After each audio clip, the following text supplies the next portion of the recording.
6절부터 9절까지 말씀입니다. 같이 한 목소리로 봉독하겠습니다. 시작. 너는 가난한 자의 송사라고 정의를 굽게 하지 말며 거짓 일을 멀리하며 무죄한 자와 의로운 자를 죽이지 말라. 나는 악인을 의롭다 하지 아니하겠노라. 너는 뇌물을 받지 말라. 뇌물은 밝은 자의 눈을 어둡게 하고 의로운 자의 말을 굽게 하느니라. 너는 이방 나그네를 압제하지 말라. 너희가 애굽 땅에서 나그네 되었으며 즉 내 은혜의 심사정을 아느니라. 아멘. 오늘 모세 율법을 보면 하나님께서는 가난한 자들에 대한 관심과 사랑을 늘 성경을 통해서 가득하게 표현하고 있는 것을 볼 수 있습니다. 가난하고 소외된 자들을 긍휼히 여기시는 하나님을 나타내고 있습니다. 가난하고 소외된 자들의 상징이었던 고아와 과부를 돌아보시는 자비로운 하나님이십니다. 그래서 하나님께서 하나님의 백성들에게 무엇을 명령하고 있냐면 고아와 과부를 해롭게 하지 말라라고 말씀합니다. 22절 한번 보시죠. 22장 22절. 22장 22절입니다. 같이 읽습니다. 시작. 너는 과부나 고아를 해롭게 하지 말라. 아멘. 여기뿐만 아니라 특별히 신명기 레위기 보면 재판장이 재판할 때도 고아와 과부의 송사를 억울하게 하지 말라라고 명령합니다. 신약 성경도 보면 고아와 과부가 환난을 당할 때 어떻게 하라고 말씀합니까? 적극적으로 돌보라고 명령하십니다. 야고보서를 통해서 고아와 과부들이 환난을 당할 때 그들을 주님의 사랑으로 돌보라. 그것이 하나님 아버지 앞에서 정결하고 더러움이 없는 경건이다라고 말씀합니다. 심지어 하나님께서는 고아와 과부같이 가난한 자들을 보호하는 것을 개인적으로만 하라고 말씀하지 않습니다. 개인적으로 고아와 과부를 같은 가난한 자들 돌볼 뿐만 아니라 사회적으로 국가적으로 하나님의 공동체인 교회 차원에서 과부와 고아와 같이 소외된 사람들을 보호하기 위한 제도적 장치까지 법으로 말씀하십니다. 소극적인 자세가 아니라 적극적인 자세로 지극히 작은 자들인 가난한 자들을 돌보기 위한 구체적인 행동 요령까지 말씀해 주고 있습니다. 가난한 자들의 생활을 보호하기 위한 추수하는 방법까지. 당시에는 농경사회이기 때문에 추수해서 먹고 사는 시대였지 않습니까? 또 그게 또 쉽지 않았습니다. 또 힘이 없는 사람들에게는 추수하는 것도 쉽지 않았습니다. 특히 가난한 사람들은 자기 땅이 없었기 때문에 더 어려웠습니다. 그래서 그들을 보호하기 위한 추수하는 방법까지 율법으로 정해 주셨습니다. 한번 보시죠. 10절, 23장 10절, 11절 읽겠습니다. 출애기 23장 10절, 11절입니다. 시작. 너는 엿새 동안 너의 땅에 파종하여 그 소산을 거두고 일곱째 해에는 갈지 말고 묵혀두어서 내 백성의 가난한 자들이 먹게 하라. 그 남은 것은 들짐승이 먹으리라. 내 포도원과 감람원도 그리할지니라. 자기 땅이 있거나 소산물이 있는 사람들은 거둘 때 일곱째 해에는 농사도 짓지 못하겠습니다. 내버려두라 하겠습니다. 넌 농사 짓지 마. 안식년 제도를 말하면서 그건 가난한 자들 위해서 그 애는 먹게 하고 또 그리고 들짐승들, 새나 들짐승들이 먹도록 배려해 주라고. 포도원도 그러고 감람원도 그렇게 하라고 명령하십니다. 그뿐만이 아닙니다. 매년 이스라엘 백성들, 하나님 백성들은 3년에 한 번씩 그의 소산물의 11조를 국가에 내도록 법으로 정했습니다. 이제 앞으로 살펴보겠지만 3년에 한 번 내는 11조는 이건 가난한 자와 손해된 자를 보호하기 위한 목적으로 내는 11조입니다. 가난한 사람들을 배부르게 하기 위한 11조입니다. 구제를 위한 11조를 3년에 한 번씩 드리라고 말합니다. 이건 한번 찾아보시죠. 신명기 14장입니다. 자, 신명기 14장 28절과 29절 말씀입니다.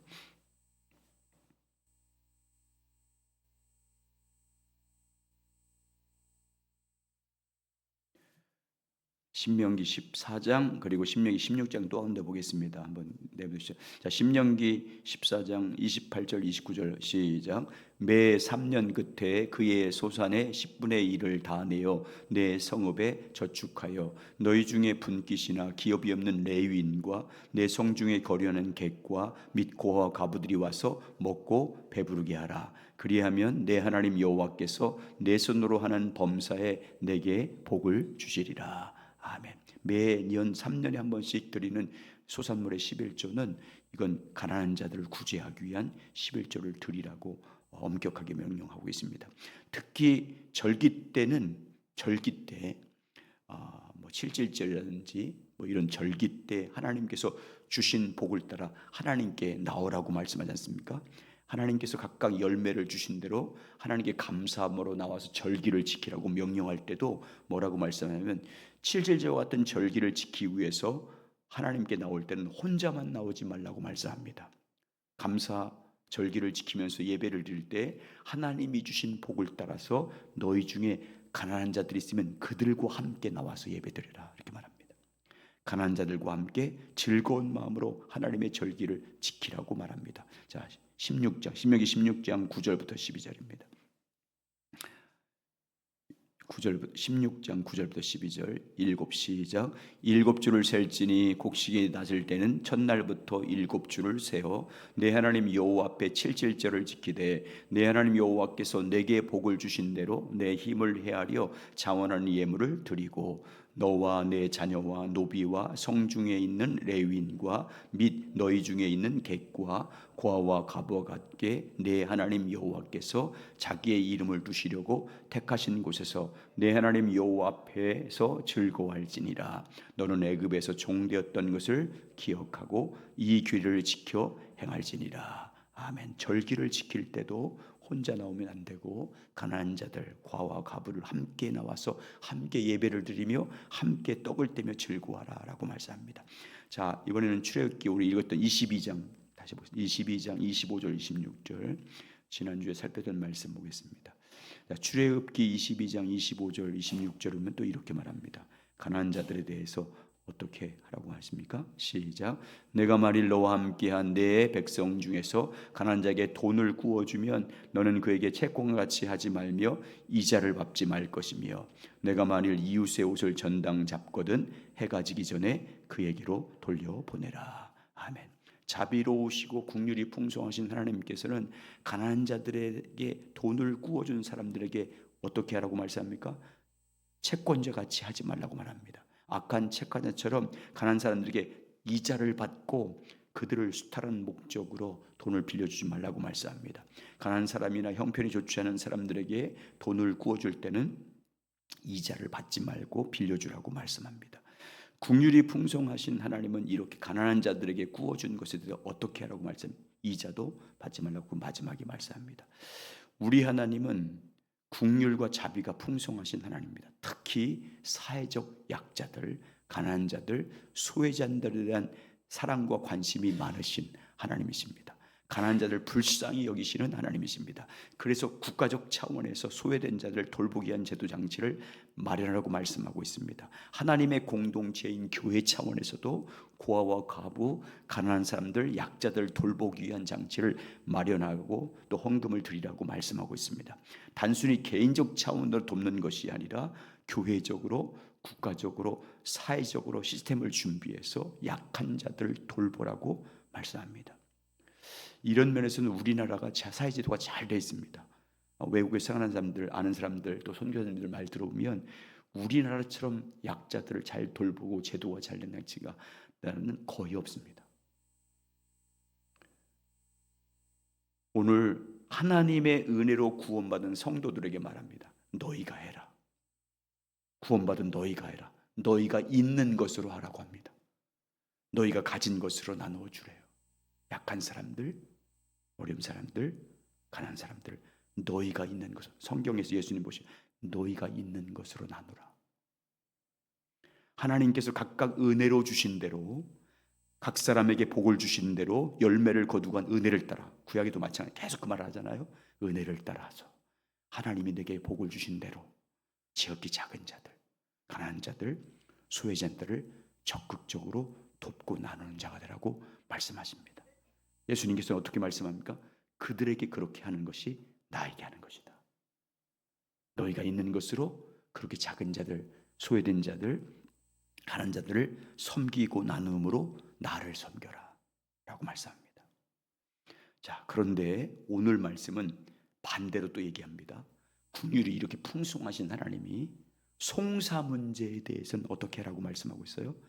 가난한 자들을 긍휼히 여기신 하나님께서 가난한 자들의 송사 문제를 재판할 때 어떻게 하라고 말씀합니까? 무조건 가난한 자들의 편에 서서 재판하라고 말씀합니까? 가난한 자의 편에 서서 송사 문제를 재판하라고 말씀합니까? 절대 그렇게 말하지 않습니다. 하나님께서는 가난한 자들의 송사라고 해서 그들 편에 서서 재판하지 말라고 말씀합니다. 3절 읽습니다. 3절 시작. 가난한 자의 송사라 해서 편벽되이 두둔하지 말지니라. 편들지 말라 그 말이에요. 재판할 때 가난한 자라고 편들지 말라 그 말이에요. 재판장이 송사 문제를 다룰 때는 가난한 사람이라고 해서 그들 편에 서서 그들을 두둔하는 재판을 하지 말라고 명령합니다. 자, 6절 또 보시죠. 오늘 6절 시작. 너는 가난한 자의 송사라고 정의를 굽게 하지 말며.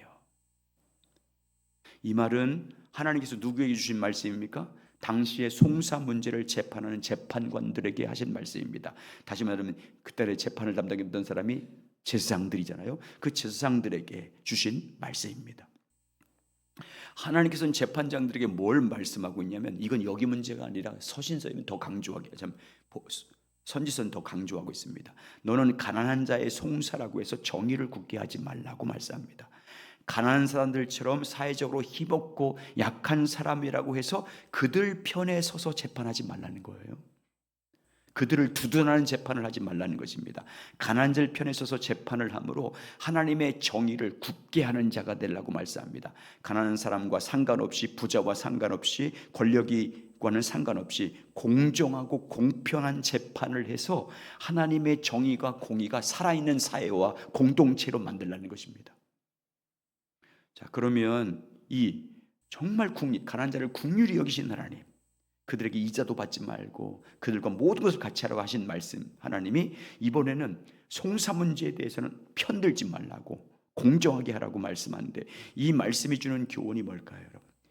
오늘 이 말씀이 오늘 우리들에게 주는 교훈이 뭡니까? 가난한 자의 송사라고 해서 그들 편에 서서 두둔하지 말라는 말씀이 주는 교훈이 무엇입니까? 자, 이걸 이제 이번 주 내내 뇌물과 관계돼서 이번 주와 다음 주까지 계속 이 본문 가지고 같이 나눌 겁니다. 첫째, 가난한 사람을 긍휼히 여기는 것과 옳고 그름을 판단하는 것은 다르다는 말씀입니다. 긍휼히 여기는 것과 하나님의 정의를 실현하는 문제는 다른 문제다라고 말씀하고 있는 거예요. 우리는 긍휼이 있어야 됩니다. 누구를 대하든지 긍휼히 여기는 마음을 가지고 있어야 됩니다. 특별히 가난한 사람에 대해서, 약한 사람들에 대해서 불쌍히 여기고 긍휼히 여기는 주님의 마음으로 대해야 됩니다. 지극히 작은 자들을 긍휼히 여기시는 주님처럼 우리도 그 마음으로 가지고 그들을 섬겨야 됩니다. 주님께서 나를 불쌍히 여겨 구원해 주신 것처럼 약하고 힘없고 가진 것이 없는 사람들을 긍휼히 여기는 마음이 있어야 됩니다. 긍휼히 여기는 마음으로 대접해야 됩니다. 그러나 송사 문제는 다른 문제입니다.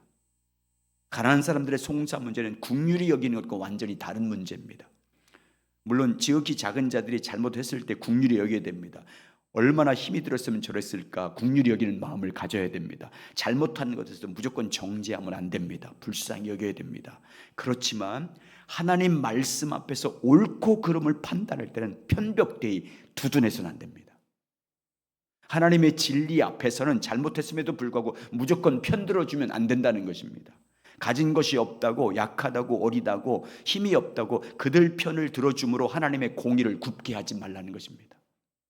아무리 가난한 사람이라도 잘못한 것에 대해서는 잘못한 것에 대해서 말해 주어야 되고, 잘못한 것에 대해서는 합당한 책임과 벌을 받게 해야 된다는 것입니다. 하나님의 진리 편에서 긍휼히 여겨야 되지만 공정한 재판을 함으로 인해서 하나님의 공의와 하나님의 정의가 굳게 세워야 된다. 교회에서 그리고 세상에서. 이것은 교회 생활에도 그대로 적용됩니다. 가정에서도 자녀들을 훈육할 때도 동일한 적용이 필요합니다. 먼저 여러분 교회에서 신앙생활할 때 많은 사람들과 관계를 맺고 생활하지 않습니까? 교회에서 관계를 맺고 살다 보면 서로 옳고 그른 문제를 판단할 때가 있어요. 생깁니다. 서로의 갈등으로 인해서 옳고 그름을 판단할 때가 있지 않습니까? 기본적인 우리 마음은 옳고 그름을 떠나서 우리는 불쌍히 여겨야 됩니다. 하나님 주님의 국률을 따라서 누구를 대하든지 어떤 문제를 일으켰든지 국률이 여기는 마음을 기본적으로 가지고 있어야 됩니다. 그러나 말씀 앞에서 옳고 그름을 판단하는 문제는 다릅니다. 국률이 여기는 마음이 있어야 되지만 하나님의 공의를 세워야 되고 하나님의 정의를 교회 가운데 진리 가운데 세우기 위해서는 아닌 것은 아니라고 말해줘야 됩니다. 교회 질서를 위해서 맞는 것은 맞다고 말해줘야 됩니다. 하나님 뜻 앞에서 잘못했음에도 불구하고 가난하다고 두둔하면 안 됩니다. 친하다는 이유로 그들 편에 서서 두둔하면 교회의 공의는 잃어버립니다. 하나님의 집인 교회가 불의로 가득 차게 됩니다. 그래서 예수님은 분명하게 산상수훈을 통해서 말씀하지 않습니까? 아닌 것은 아니라고 말하고 맞는 것은 맞다라고 분명히 말하라고 말씀하지 않습니까? 가정에서도 마찬가지입니다. 한 가족이기 때문에 가족 구성원들에 대한 국률이 여기는 마음이 다 있잖아요. 특별히 부모님들은 자식에 대해서 무한한 사랑이 있습니다. 자식의 모습이 어떠하든지 국률이 여기는 마음이 기본적으로 내 자식이기 때문에 잘못해도 불쌍히 여기는 마음이 있습니다. 그러나 옳고 그름의 문제는 다른 문제입니다. 하나님 말씀 앞에서 내 자식이 옳고 그름의 문제는 완전히 다른 것입니다. 내 자식이 잘못했으면 잘못했다고 책망해야 됩니다. 아닌 것은 아니라고 얘기해 줘야 되고 옳으면 옳다고 말해 줘야 됩니다. 만약에 내 자식이라는 이유로 무조건 편애한다고 가정해 보십시오. 내 자식이 잘못했는데도 불구하고 무조건 편에 들어서 두둔한다고 가정해 보십시오. 내 자식이 잘못한 행동과 말과 길을 가는데도 무조건 내 자식이니까 두둔하고 국률이 여기는 두둔하고 국률이 여긴다고 해보십시오. 그럼 내 자식이 어떻게 되겠습니까? 잘못된 인성을 가진 자가 돼요. 사회에 적응하지 못합니다. 공동체 생활을 할 수 없어요. 잘못해도 잘못했다고 말해주지 않기 때문에 사회생활할 때 자기 잘못을 모르는 자가 됩니다. 안하무인인 사람이 돼버려요. 공동체 생활할 때 기본적인 예의가 없는 자식이 됩니다. 다른 사람들에게 피해를 줍니다. 예전에는 자식들이 많았잖아요. 한 가족에. 그러면 형들이 다 질서를 잡아줬어요. 누나가 다 때리든지 질게 해서 뒤에서 예의를 지키게 다 가르쳤어요. 형제자매. 근데 지금은 하나 둘이잖아요. 부모가 무조건 오냐 하니까 애들이 분별력이 없잖아요. 분별력. 판단력도 없고 자기밖에 모르고. 그래서 교회에서 가정에서 옳고 그름을 분명하게 부모님들이 말해줘야 돼요. 잘못을 국률이 여겨야 되지만 잘못해서도 불쌍히 여겨야 되지만 분명하게 잘못한 것은 말해줘야 됩니다. 편들어서 두둔하지 말고 총사 문제는 공정하게 판단해 줘야 됩니다. 가난하다고 편들지 말고 친하다고 두둔하지 말고 내 자식이라고 무조건 맞다고 하지 말고 하나님 편에 서서 공평하게 공정하게 참과 거짓을 말해 주어야 애가 분별력이 생기고 또 우리 공동체가 공의가 흐릅니다. 하나님의 정의가 있는 공동체가 됩니다. 여러분 하나님 아버지 보세요. 얼마나 사랑이 풍성하신 우리 하나님입니까? 사랑 본질 자체가 사랑이에요. 그럼 자체가 사랑입니다. 긍휼이 풍성하신 하나님입니다.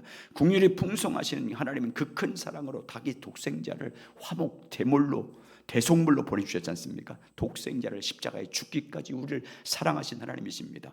그러나 하나님은 공의의 하나님이십니다. 공의의 하나님은요 불의를 절대 용납하지 않는 하나님입니다. 죄는 일도 용납하지 않는 분입니다. 반드시 심판하시는 분이에요. 죄에 대해서는 반드시 심판하시는 분이에요. 그래서 우리 하나님은요 죄로 타락한 인간들을 어떻게 합니까? 반드시 심판하신 그분 공의 하나님께서 불순종으로 하나님께 불순종으로 타락해서 죄와 사망과 사탄과 율법의 저주 아래 놓인 종노릇하고 있는 인간들을 어떻게 합니까? 사랑의 하나님께서는 이 죄인을 무조건 사랑합니까? 그래도 타락한 인간을 무조건 두둔했습니까? 정령 죽으리라. 여러분 심판하시는 분이에요. 아니면 무조건 타락한 인간을 심판하셨습니까? 타락한 인간을 무조건 지옥불에 던졌나요? 아닙니다. 사랑과 공의의 하나님은요 십자가로 해결했어요. 그걸 사랑과 공의를 십자가로 성취했어요. 먼저 공의 하나님이여 죄인 인간을 심판하십니다. 공의 하나님은 죄로 타락한 인간 너 반드시 죽는다고 말씀했기 때문에 행한 대로 심판하지 않습니까? 그런데 여러분, 공의 하나님께서 죄인인 우리 인간을 어떻게 심판하십니까? 독생자를 대신 심판하십니다. 독생자를 대속물로 보내서 죄인인 내 대신 십자가에 대신 심판하여 내가 심판받아야 되는데, 독생자 예수님을 십자가에 죽으심으로 죄인인 나를, 내 죄를 심판하지 않습니까? 우리의 구원은요, 독생자를 대속물로 희생한 대가로 주어진 거예요. 인간의 모든 죄를 지고 십자가에 달려 죽으신 예수님을 율법의 저주 아래 죽게 하심으로 하나님의 공의를 이루십니다. 예수님을 심판하고 죄인을 용서함으로 그때 하나님의 사랑을 이루세요. 예수님은 죄로 심판하고 우리는 구원하심으로 하나님의 사랑을 나타내십니다. 사랑과 공의를 다 이루신 거예요. 십자가예요. 우리가 죄인 되었을 때 예수님의 십자가에 죽으심으로 우리를 향한 하나님의 사랑을 확증하지 않습니까? 우리는 그래서 십자가에 나타난 하나님의 사랑과 공의를 배워야 됩니다. 죄인인 우리 대신 예수님을 심판함으로 공의를 이루신 하나님을 배워야 됩니다. 예수님을 심판하고 우리의 모든 죄를 사하시고 구원하시는 하나님의 사랑을 본받아야 됩니다. 예수 그리스도 안에서 죄에 대해서는 죽고 하나님에 대해서는 살게 하시는 하나님의 공의, 하나님의 사랑을 본받아야 됩니다. 그래서 실제 삶에서 하나님의 사랑과 공의를 성취하며 살아야 됩니다. 우리를 죽기까지 사랑하신 하나님의 사랑을 본받아서 이웃을 사랑해야 됩니다. 지극히 작은 나를 긍휼히 여기신 하나님의 그 긍휼을 본받아서 지극히 작은 사람들을 긍휼히 여겨야 됩니다. 어떤 모습인지 하나님의 사랑의 눈으로 누구든지 바라봐야 됩니다. 그 사람이 어떤 죄를 졌든지. 그러나 하나님의 공의 앞에서는 진리를 따라야 됩니다. 하나님의 정의 편에서는 옳고 그름을 판단해서 말해줘야 되고 그렇게 결정하고 살아야 됩니다. 어느 편에 두둔하지 말고, 친하다고 두둔하지 말고 진리 편에서 예, 아니요를 해줘야 됩니다. 송사 문제를 다룰 때 누구 편에 서지 말고 진실로 긍휼히 여기는 마음으로, 사랑하는 마음으로 진실을 말해 줘야 됩니다. 여러분, 공의가 사랑이에요. 옳고 그름을 말해주는 게 사랑입니다. 잘못했을 때 책망하는 게 사랑이잖아요.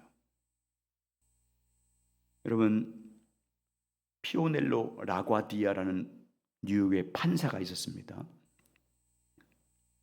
어느 날 노인이 빵집에 있는 빵을 훔치다가 잡혀왔습니다. 그래서 재판을 하게 됩니다. 재판을 하게 되는데 그 노인에게 정말 허름하게, 정말 불쌍하고 가난한 그 노인에게 왜 빵을 훔쳤냐고 물었습니다.